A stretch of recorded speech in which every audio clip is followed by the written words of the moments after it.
Olá, tudo bem? Estamos juntos mais uma vez com o programa Viver Bem, da Unimed Campos. Você tem azia, má digestão, tosse seca? Bem, esses são alguns dos sintomas do refluxo gastroesofágico. Pelo menos 20% dos brasileiros adultos têm refluxo.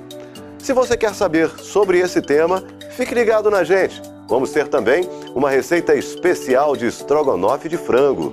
O Viver Bem Unimed Campos começa agora. O nosso consultor de saúde, Dr. Paulo Irano, é o nosso entrevistado de hoje. O Dr. Paulo Irano é gastroenterologista e fala conosco sobre o refluxo. Dr. Paulo Irano, mais uma vez conosco aqui. Muito obrigado por sua participação. Afinal de contas, o que é esse tal de refluxo que incomoda tanta gente? Na verdade, o refluxo, o nome próprio já diz, né? O refluxo gastroesofagiano, ou seja, é o refluxo do conteúdo do estômago que volta para o esôfago. Isto quando acontece, este líquido que está no estômago, que tem o alimento, tem o ácido, às vezes tem bile no meio que reflui também lá do duodeno, esse acaba tendo uma reação química e agredindo o esôfago. Por isso que a pessoa tem estas sensações relacionadas ao refluxo, que nada mais é do que aquela queimação que volta, que sobe, como se fosse uma golfada, né? E às vezes tem manifestações também, além dessa sensação do refluxo, dessa pirose, né, desta queimação, ele pode ter também alterações dos movimentos do esôfago, com isso dá dificuldade para engolir, o alimento pode às vezes entalar no meio do caminho, né, quando já ocorre alguma estenose. Esses são os sintomas que comumente se apresentam em relação ao refluxo. Ele tem grau, doutor, o refluxo? O senhor falou que tem casos que pode acontecer determinadas reações diferentes de outros? Sim, tem graus, né? Um refluxo pode levar a inflamações no esôfago, inflamações essas que têm várias graduações e tem o tipo de esofagite, que é a inflamação do esôfago, que é uma inflamação mais leve, e tem as que são erosivas, que são com pequenas feridinhas, que tem também vários graus nas classificações.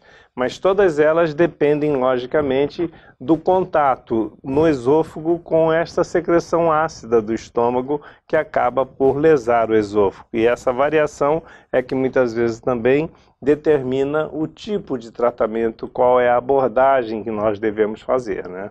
Agora, isso era muito comum, a gente falava muito em refluxo com bebês, né?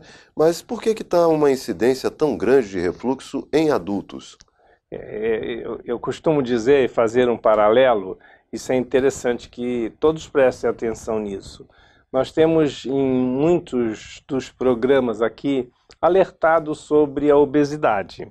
A obesidade é, na verdade, hoje considerada como uma condição de saúde pública que interfere em todas essas doenças crônicas degenerativas que acabam levando a quadros metabólicos, né, que a gente chama de síndrome metabólica, com várias repercussões do diabetes, da hipertensão, a gente não cansa de falar sobre isso. E, mais uma vez, ela também, a obesidade, acaba interferindo na formação, na gênese do refluxo. Por que isso? É importante que prestem atenção para entenderem o que se passa. Na verdade, quando nós ficamos acima do peso, nós temos um aumento da pressão intraabdominal, dentro da barriga, né? Todo mundo que aumenta o peso logo sente uma pressão maior na barriga. Ou seja, a roupa fica apertada, o cinto fica mais apertado. E esta pressão, há uma compressão no estômago. Eu faço sempre uma comparação. O estômago vem aqui, o esôfago, e entra aqui no estômago. Quando cai aqui no estômago, se você apertar o estômago, é igual você apertar um saquinho de leite furado em cima. A tendência é subir.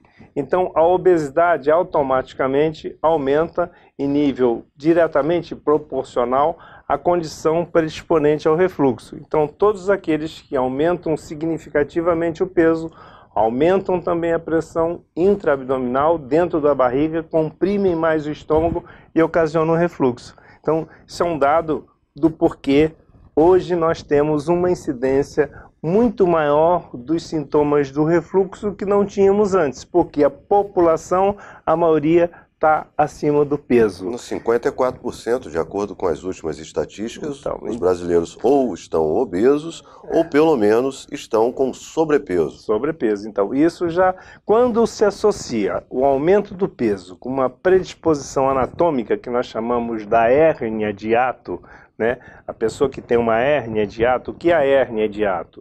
A hérnia de hiato é quando o estômago escorrega aqui um pouquinho acima do diafragma, que é esse músculo que separa. Então, na junção do esôfago com o estômago, ele escorrega um pouquinho. Quando isso acontece, ele diminui esses mecanismos que impedem o refluxo. Quando isso acontece de diminuir esses mecanismos contentores do refluxo, ocorre o refluxo. Se eu apertar mais, então, o refluxo é maior. Consequentemente, nós vamos ter os sintomas do refluxo, que são os sintomas digestivos, mas também, lembrar, podemos ter os sintomas extradigestivos, que são os sintomas respiratórios. É muito frequente vermos a associação do refluxo com asma, muitas vezes desencadeando o refluxo e muitas vezes o refluxo desencadeando a asma, ou piorando, exacerbando os quadros de asma. Então, é importante esta abordagem sempre. Quem tem problemas respiratórios, como a asma, e que tiver o refluxo, tem que tratar muito bem isso. O outro aspecto são aqueles quadros respiratórios agudos, de tosse persistente, que a pessoa não sabe por quê. É uma tosse seca? Persistente, tosse seca, sem uma causa respiratória e que tiver sintomas digestivos que chamem atenção para o refluxo, esta pessoa deve buscar o especialista para que então faça um diagnóstico correto e trate corretamente também. Agora, o refluxo, ele tem tratamento para controle? Ele pode, a pessoa pode necessitar passar por uma cirurgia? São todas graduações. Quando eu falo que existem níveis de inflamação do esôfago por conta do refluxo, nós temos também níveis de tratamento com tipos de drogas diferentes. Mas a essência do tratamento medicamentoso para o refluxo é que a gente tem que, primeiro, aumentar a pressão aqui no esfíncter inferior e esvaziar mais rapidamente o estômago para que não reflua. Então, isso é um tipo de abordagem. E o outro tipo de abordagem de extrema importância é você bloquear a secreção de ácido do estômago, porque o ácido, quando reflui, é que lesa mais o esôfago.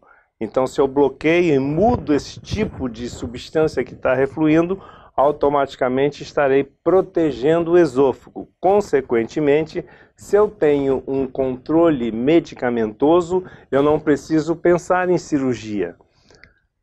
Os quadros que são cirúrgicos são aqueles quadros que não respondem adequadamente ao tratamento clínico.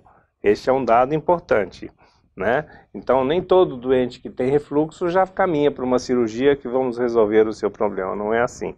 Devemos, na verdade, ter esta abordagem. Para isso, deve procurar o especialista para que a gente possa realmente orientar da melhor forma possível.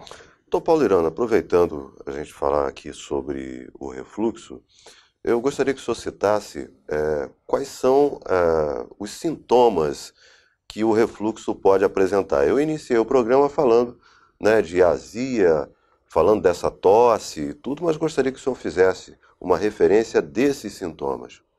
Os sintomas eles são caracterizados, na maioria das vezes, pelo sintoma maior, que é a questão da azia, aquela queimação do estômago que acaba subindo aqui para o esôfago. Então, uma vez que as manifestações do refluxo são em cima do esôfago, a maioria dos sintomas estão na região aqui retroesternal, no meio do peito, né? Então, estão relacionados a esta queimação que às vezes sobe. Uma vez que é no esôfago, então a pessoa pode ter essa sensação de um bolo no meio do caminho aqui, um bolo na garganta, que é geralmente o espasmo que acontece no esôfago. A outra coisa, quando você tem uma inflamação, pode diminuir a luz e, consequentemente, uma dificuldade na passagem do alimento. Sempre que tiver uma alimentação sólida, né, mais sólida, tipo carne, o frango, enfim, os alimentos mais sólidos, e a pessoa engolir e sentir que entalou ali, tem que tomar cuidado, que pode já estar com nível de inflamação, levando a uma estenose, um estreitamento, né, deste esôfago. Quando eu digo dor no peito, e isso eu vejo muito no consultório, eu quero alertar as pessoas que têm dor, né, atrás do peito, e que muitas vezes acham que é por um quadro digestivo, por conta de um refluxo. Não esquecer que essa dor no peito também pode ser um sinal de alerta de doença coronariana. A gente vê na prática diária, na clínica diária, né, no consultório, muitos pacientes que chegam com queixas digestivas e, na verdade, eles estão com um quadro de dor do tipo coronariano. Então tem que fazer essa diferenciação sempre que tiver uma dor no peito persistindo, principalmente se estiver relacionada a estresse, relacionada a esforço físico, ao invés de procurar, né, o gastro, procure um cardiologista também, porque é importante essa diferenciação.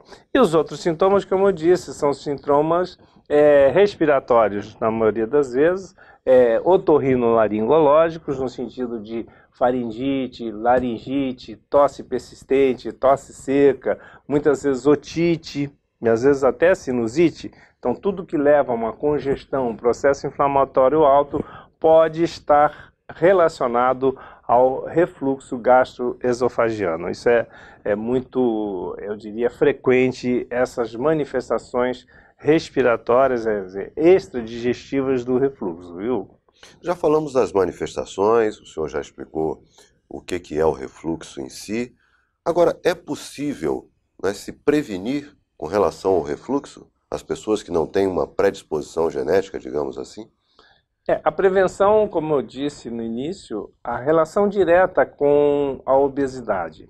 Então, quem começar a ter algum sintoma, né, digestivo de refluxo, sensação de queimação, aquela azia que sobe, né, aquele engasgo muitas vezes, ele, se estiver aumentando o peso, atenção, diminua o peso. Esse é o grande passo.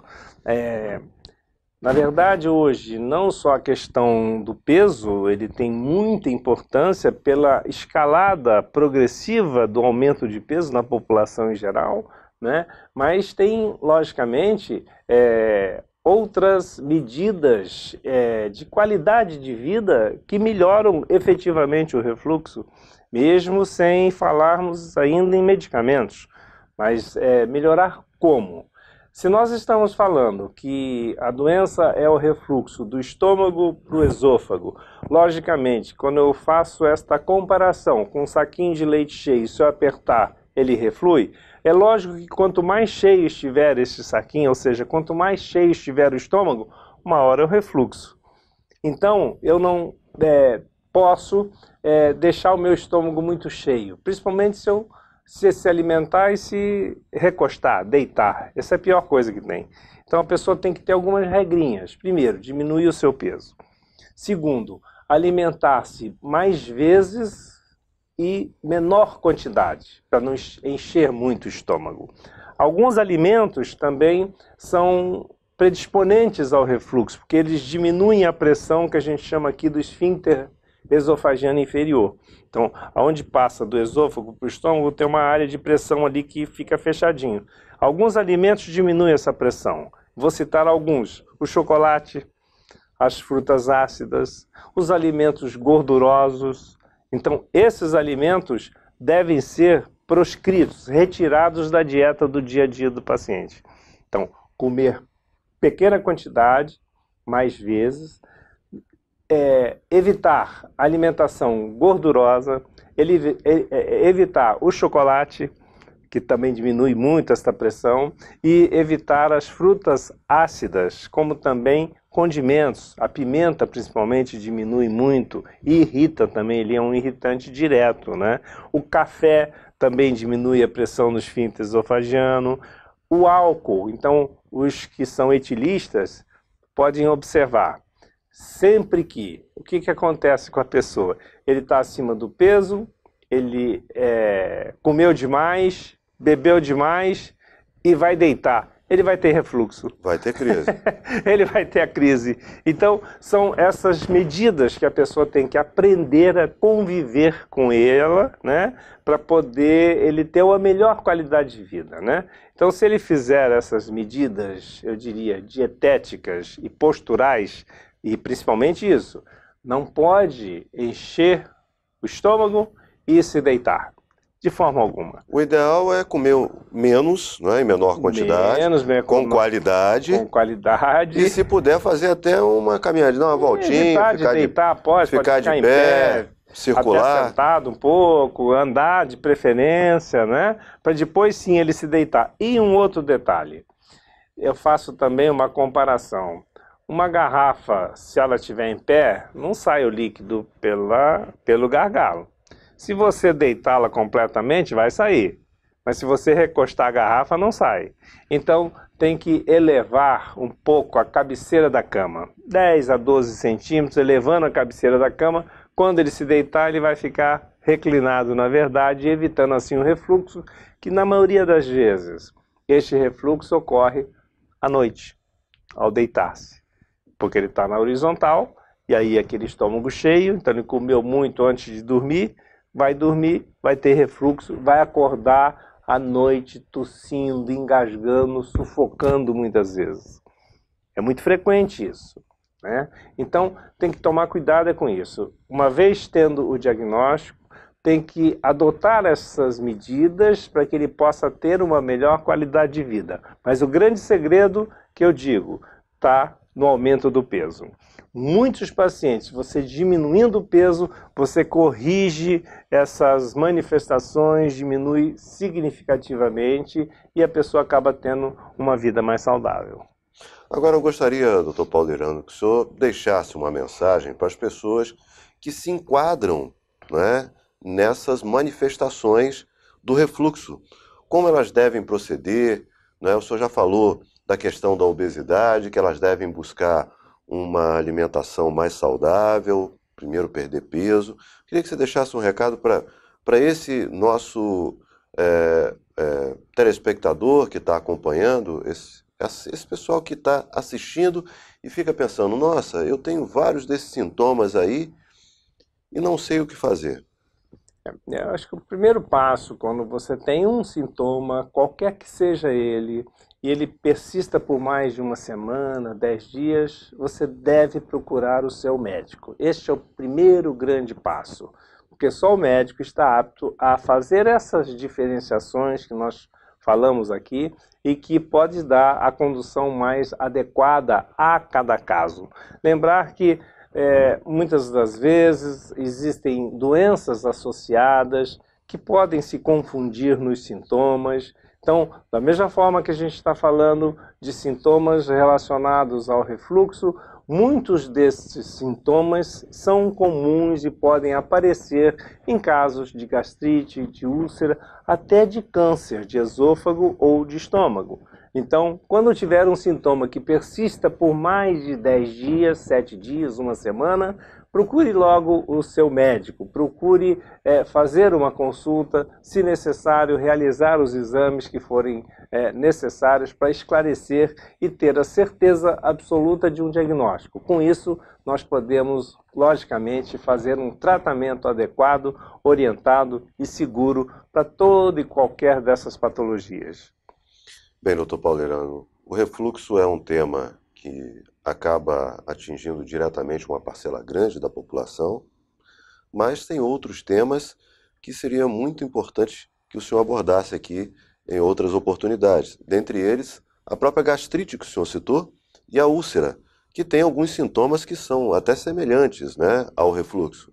Tem sim, são muito semelhantes e tem uma relação com muito do que a gente ingere, dos medicamentos associados, como eu disse, que a gente às vezes toma um remédio para artrite, um remédio para proteger o coração, como a aspirina. São todos medicamentos sabidamente e altamente agressivos para o tubo digestivo. Isso pode causar lesões, hemorragias, e nós temos aí realmente uma enciclopédia de doenças aí para que a gente possa discutir, orientar, como temos feito, buscando objetivamente orientar os nossos pacientes, orientar todos os nossos usuários do sistema Unimed, para que a gente possa proporcionar efetivamente uma prevenção e proporcionar efetivamente uma qualidade de vida melhor. Este é o Viver Bem da Unimed.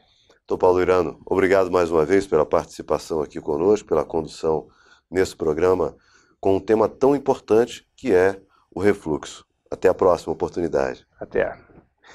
No próximo bloco tem nossa receita saudável, hoje com um prato bem conhecido, o estrogonofe de frango. Aguarde, é um minuto só.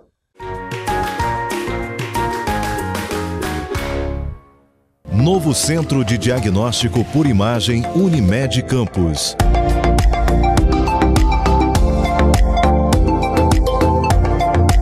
Ressonância magnética de alto campo. Tomografia computadorizada Multislice. Raio-X, endoscopia, colonoscopia e outros. Novo Centro de Diagnóstico Unimed. Cuidar de você. Esse é o plano Unimed Campos. Automedicação? Não. Médicos estudam muito para entender o seu corpo. É perigoso não seguir a risco que eles recomendam. E desnecessário se irritar quando eles não prescrevem remédio algum. Confie no seu médico. Ele sabe o que é melhor para você. Cuidar de você. Esse é o plano. Unimed.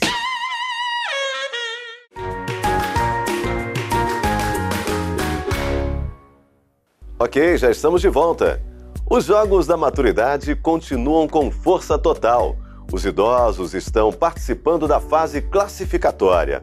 Essas são imagens da Casa de Convivência do Tamandaré.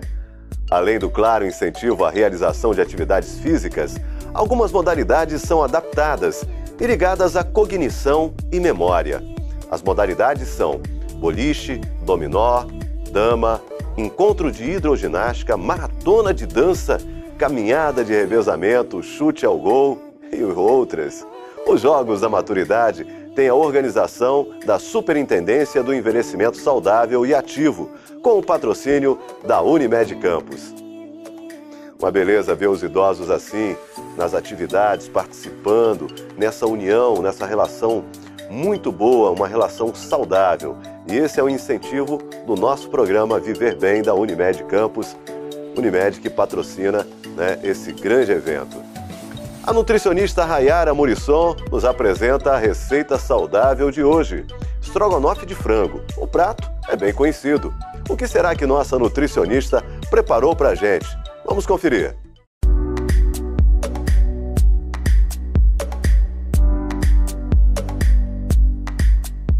Olá pessoal, eu sou a nutricionista Rayara Murisson e esse é o quadro Coma Bem e Viva Melhor.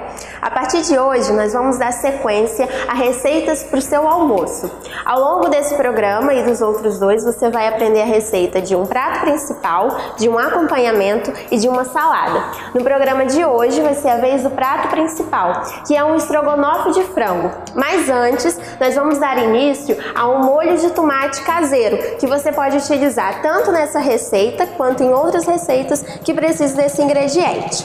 Para essa receita nós vamos precisar de 1 kg de tomate, 2 cebolas médias picadas, 2 colheres de sopa de azeite de oliva, 2 dentes de alho picadinhos, sal e orégano a gosto.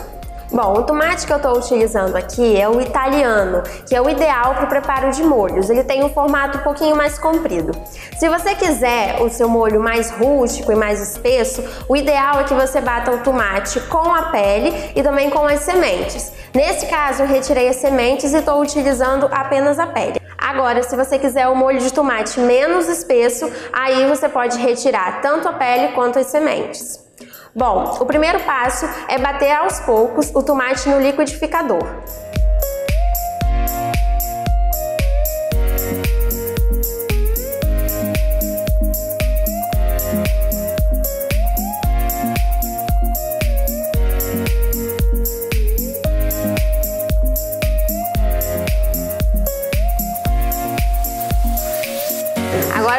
vamos acrescentar a cebola depois que o tomate já estiver bem batido.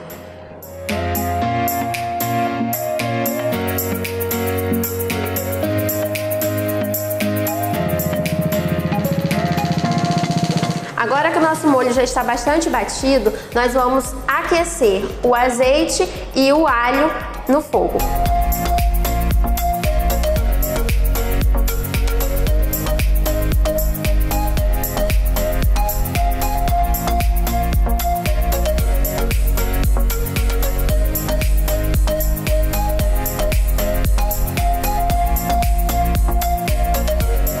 Agora nós vamos acrescentar o molho ao nosso refogado.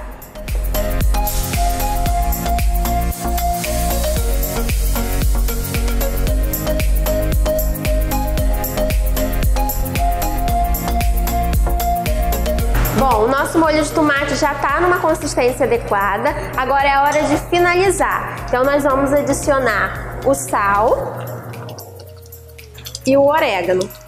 O orégano é um ingrediente preferencial. Se você quiser o molho de tomate mais neutro, não precisa adicionar. Ou se você quiser colocar uma outra erva, como o manjericão, por exemplo, que combina bastante com o molho de tomate, você pode ficar à vontade.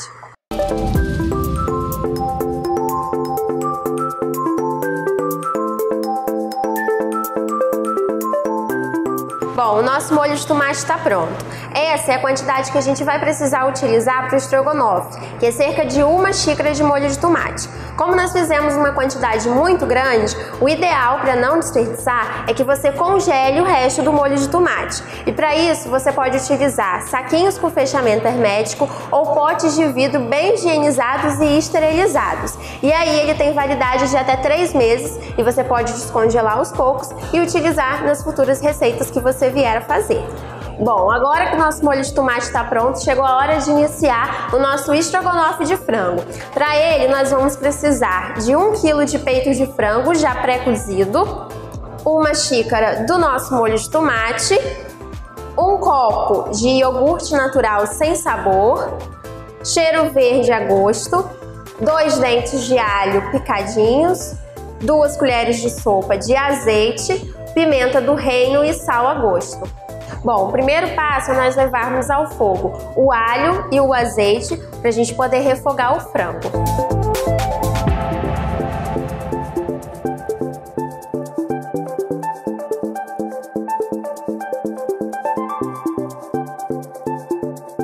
Agora que o alho já estiver fritinho, nós vamos adicionar o peito de frango.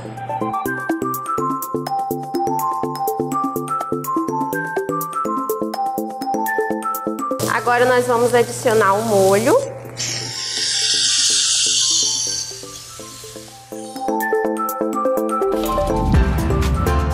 Bom, a quantidade de molho que nós vamos colocar pode ser opcional. Eu dei a sugestão de 1 xícara, mas se você quiser pode adicionar um pouco mais de molho de tomate para deixar o estrogonofe ainda mais saboroso. Depois que o molho for adicionado, nós vamos deixar o frango terminar de cozinhar um pouquinho nesse molho, para logo depois adicionar o iogurte. Agora nós vamos adicionar o iogurte. Que aqui faz o papel do creme de leite.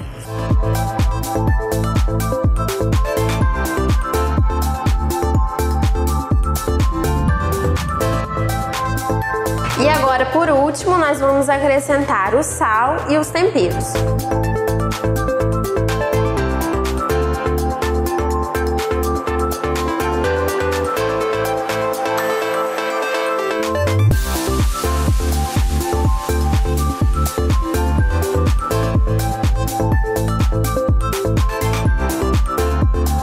E o nosso estrogonofe está pronto. Esse é um prato de ótimo custo-benefício. Como nós utilizamos o molho de tomate caseiro, ele tem uma redução de sódio, não tem nenhum tipo de conservante. O frango é uma ótima proteína e baixo em calorias e também em gorduras. Ótimo para as pessoas que estão de dieta e para alguém que está tentando ter uma vida mais saudável através da alimentação. No nosso próximo programa é a vez da receita do acompanhamento e você vai aprender a fazer um arroz integral com lentilha. Até lá!